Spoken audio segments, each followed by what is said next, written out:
Een Palestijnse christen en een Israëlisch staatsburger. Elias Chacour beschrijft zijn dramatisch levensverhaal in het boek Blood Brothers, waar echter niet de bitterheid de overhand voert. Chacour, ondertussen aartsbisschop Chacour van Galilea van de Grieks-Melkitisch katholieke Kerk, kreeg ondertussen de prestigieuze Japanse Niwano vredesprijs voor zijn inspanningen om zowel de Joodse als de Palestijnse kant van de zaak te zien. Een merkwaardig man, een merkwaardig verhaal. It's a rather painful and complicated story you have lived.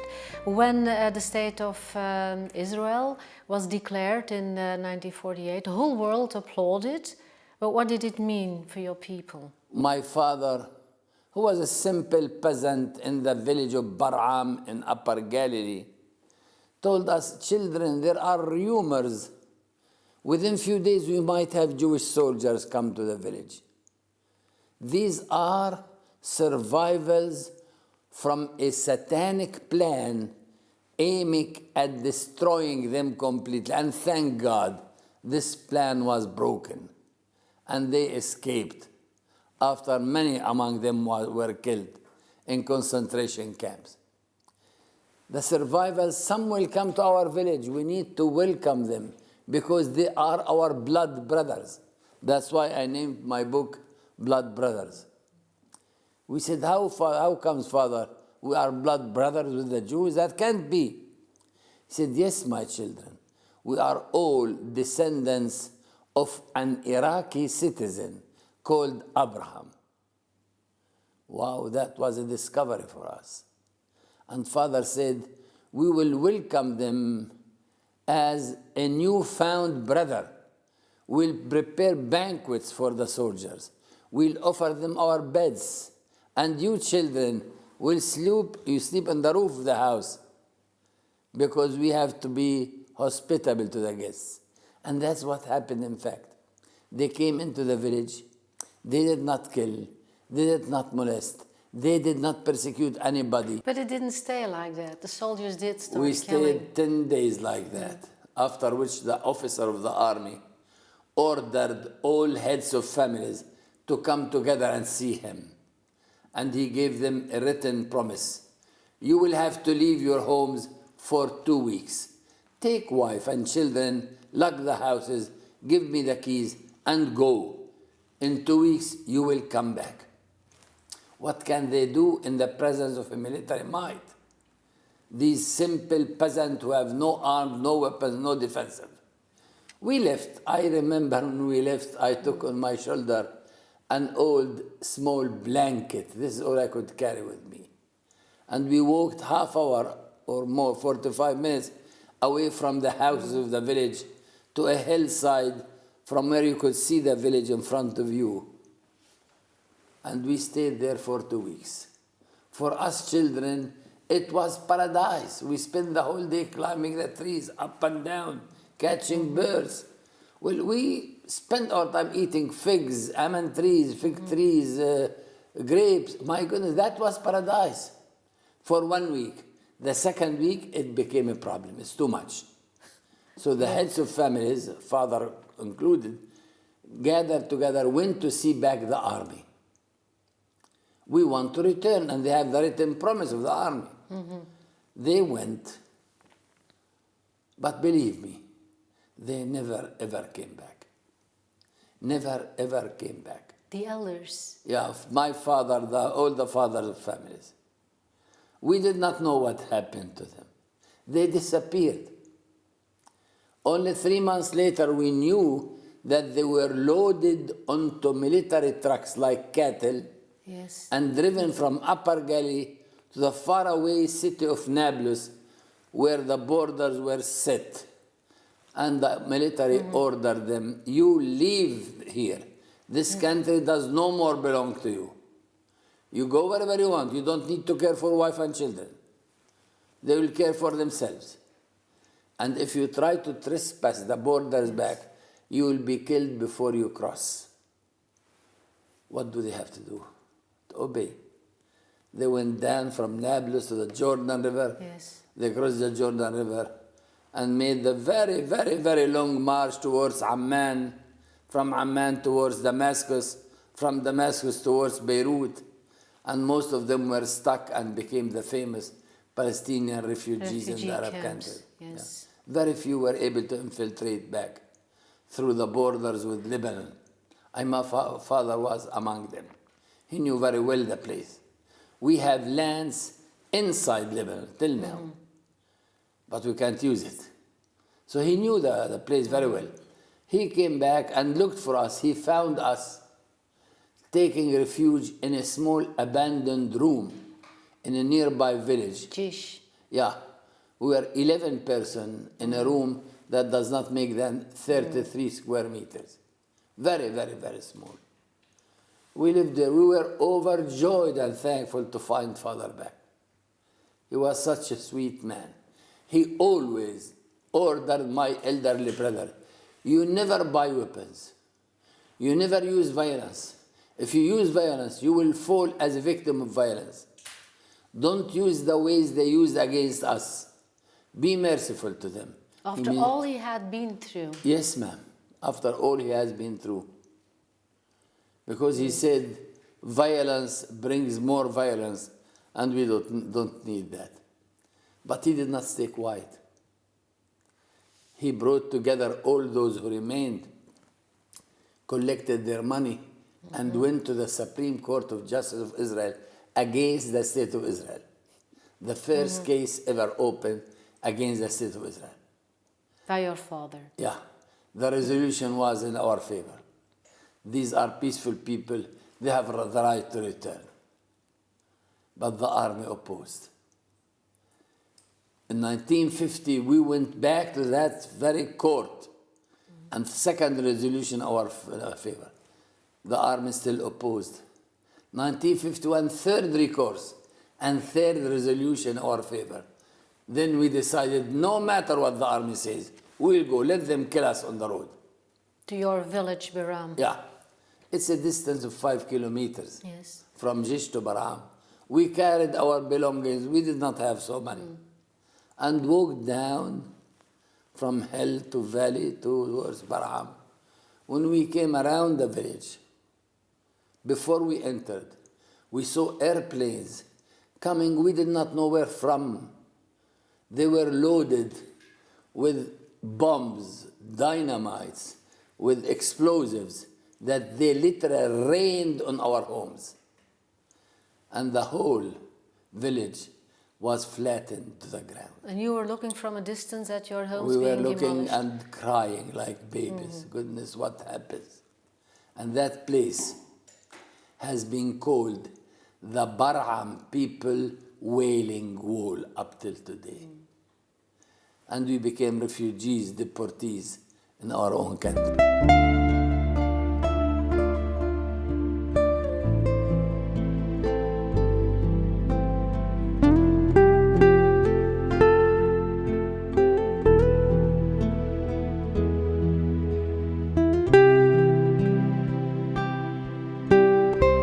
Reading in your very moving book, Blood Brothers, that when you were driven from Biram to Jish, that you as a small boy played football, and then you discovered something. Yes. We were playing together somewhere in the village, an open place. Then the ball ran away and I saw something strange in the ground. I tried to pick it up. It was the finger, the foot finger of a buried man on the surface of the ground. They then dug and found almost 20 men buried together. How many? Around 20. 20, yes. Well, this is not the only tragedy. This is our tragedy. But that was the normal thing to find everywhere, yeah. So they actually had rounded up the people of Gish and just Well, shot for them the like people of that? Gish, it was a very special dealing. They used to invite all men, adult men, together in the morning. While they are lined up, they would choose You come on, 10 or 20 persons, they shove them dead in front of everybody and say to the other, you go home and you will come tomorrow. If you were there, would you wait till tomorrow to come or you would escape? It was a way of chasing them out of the land.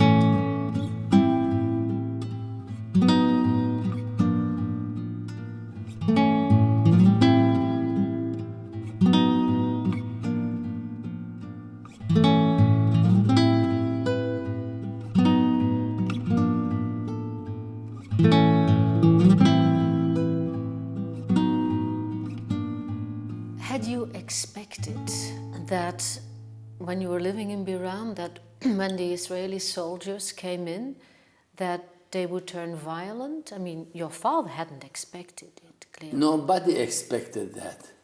We have been living with Jews in the neighborhood. They came to make business with the village, to buy our fruits, to sell us their fruits. We were good neighbors together. Were there no conflicts? No, no religious no way. conflicts? No. Before the state of Israel? Not at all. I did not hear of any conflict in Galilee between the Jews of Meron and the Jews of Jish and of Sasa, of Bar'am. And the Palestinians and... No. We did not care who was what, Muslim, Christian or Jew. We care that we are neighbors. And when exactly did it change? 1948. Creation with of the Zionist ideology State of Israel. penetrating to Palestine. Everything has been changing. Is the longest running conflict. Absolutely. And the conflict that does not look to have an end in the near future. Has the Palestinian paid the price, paid the bill for what happened to the Jews during the Holocaust? It seems that what happened to the Jews in Europe during the Second World War, which was extremely sad, it was a black spot on the face of humanity to accept that the Jews go to concentration camps and be killed there. Then right after that, the Western world discovered the horrors against the Jews, and the West became guilt-ridden. They wanted to repair the evil done, no matter who would pay, provided it's not Europe. And they found a scapegoat, the Palestinians. Lucky enough for the Jews, they stopped being the dirty Jews, Munziger Jude. And they put that on our face. We became the Arabim al-Ukhlaq, Schmutziger Araber. And later we became the Palestinian terrorists. Which is true. No, it's not true. There are 10 times more terror every day in Washington than in a whole year in the Palestinian society. We don't say the Americans are a nation of terrorists. We say poor Americans, they are the victim of their own terrorism. But for the Palestinians, they just labeled us exactly as the Jews were labeled. Dirty Jews, we became the dirty Arabs. Public opinion has it now, or what we saw on television, the hijacking by Palestinians, München, the Olympic Games. Terror everywhere actions. there are terrorist actions You are by right. Palestinians. You are right. I try to explain what they do without excusing any of the terror acts that were done. But it's wrong to accuse the Palestinians in general doing that. There are many, many terror acts that were done by the Jews. But whatever the Jews do is moral because the Jews do it. And that's wrong. Jews are human beings. They do as good as anybody else, and they do as bad as anybody else. Yeah?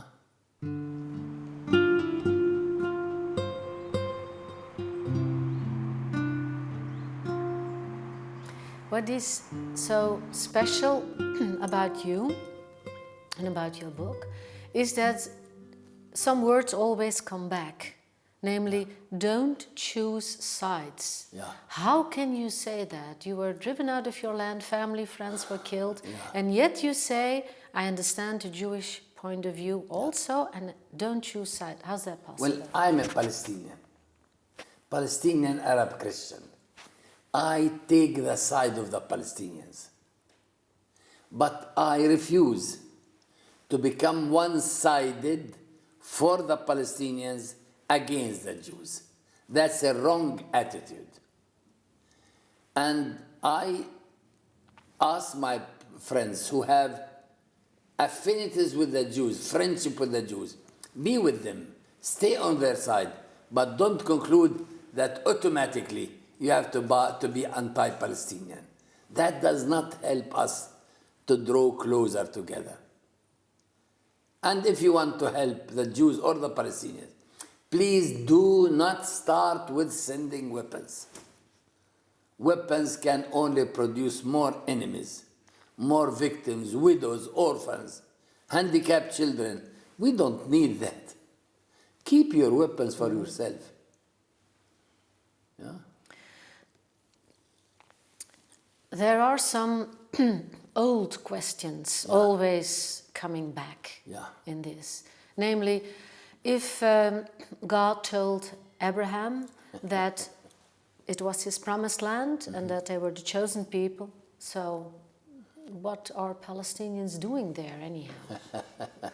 That's an excellent question. That's a very old question that very few still ask today in this secularized society. What do Palestinians do? They live in Palestine, but who are they? That is the question. Yes.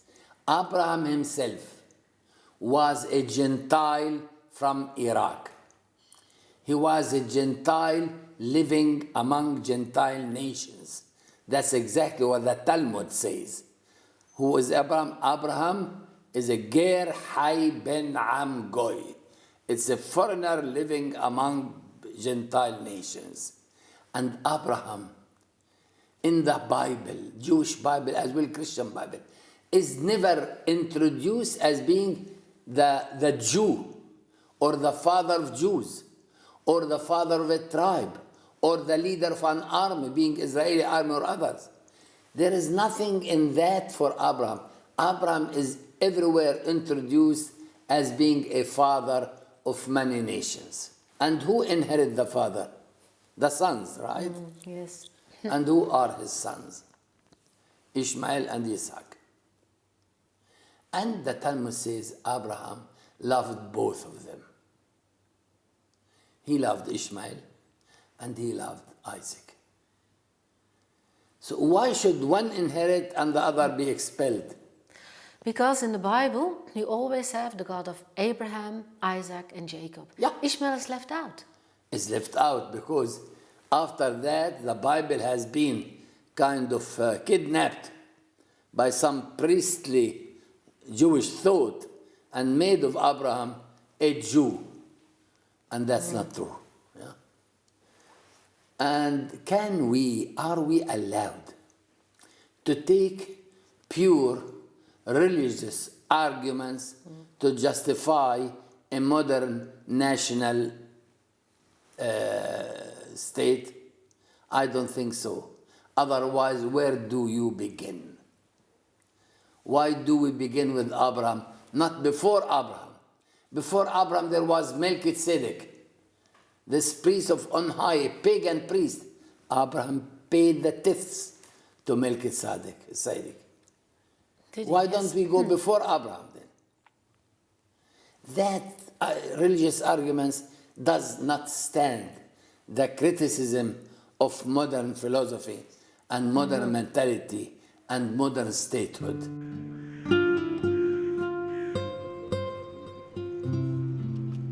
You say we have to share or we shall all be killed. Absolutely.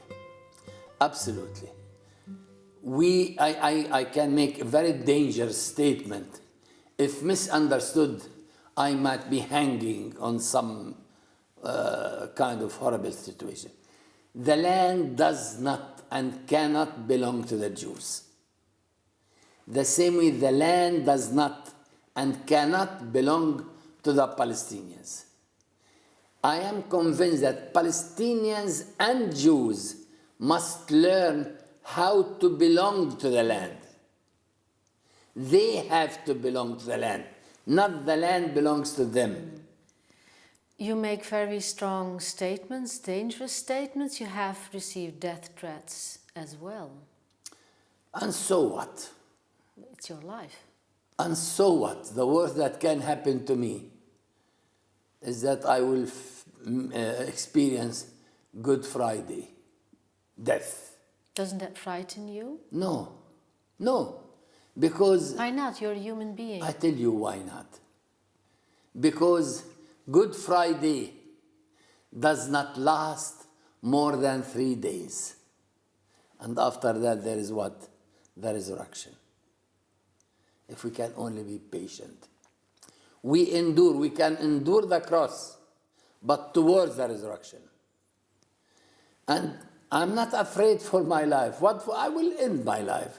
Soon, in a few days, I will die. What if I die a few years early? What difference that makes? But it makes an eternal difference. If I try to protect my life, which will be soon ending, and end all the truth and the values and the divine commandments that God has given me, what for to protect my physical life? I'm free. I'm free because I never hated any Jew. I would give my life to save any endangered Jew because he is endangered for being a Jew, without hesitation. You took some very important initiatives when there was a Hamas attack. Yes. And Jews were wounded on in that attack. You organized a blood bank with Yes. your Palestinian students. Absolutely. I would do that again. But I pray constantly that would never be happening again. That would not be needed. I would give my blood for the Jews. Why not? You know why I give my blood for Jews? No? It's because Jews were born babies like me, on the image with the likeness of God. It's a great honor for me to be able to give some of my blood to flow in Jewish veins and to restore life, even if it's to one Jew. Bless him, bless them.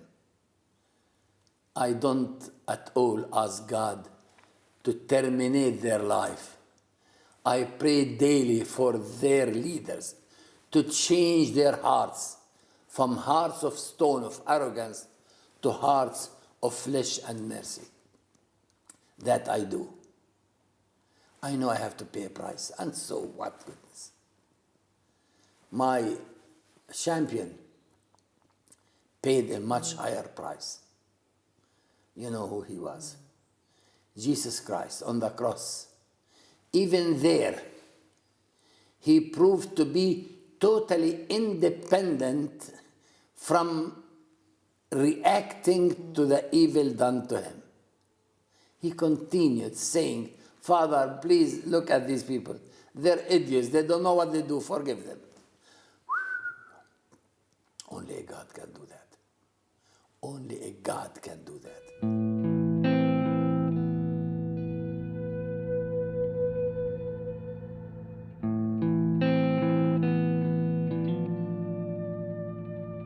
You have created more Elias campus, everything from a kindergarten to the first Arab university, built libraries, etc. I was fortunate to build schools through, not because I wanted to build schools, but because I was convinced that our future as Arab, Palestinian, Christians and Muslims in Israel would depend on the future, on the quality of education we have for our kids to be able to face the Jews face to face, equal to equal, and discover new realities. And there is nothing better for a human being than to learn new things. And your worst enemy is exactly what you ignore. Since I am a priest, I try to build Christian schools. That means very convinced of their faith, very attached to our values. And because of our attachment to our Christian values, we could no more stay alone, isolated, enjoying what we have. We needed to have somebody come and share with us. We invited our next neighbors, the Muslims, and they started streaming to the schools.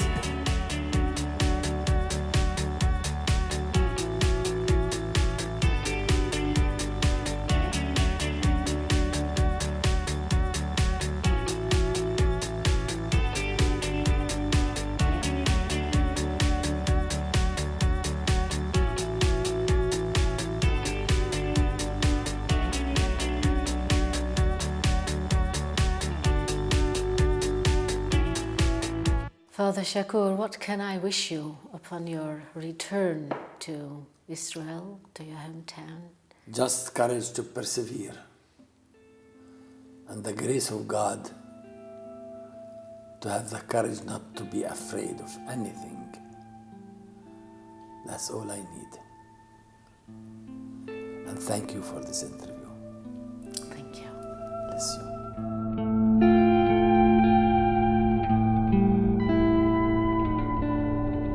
Thank you.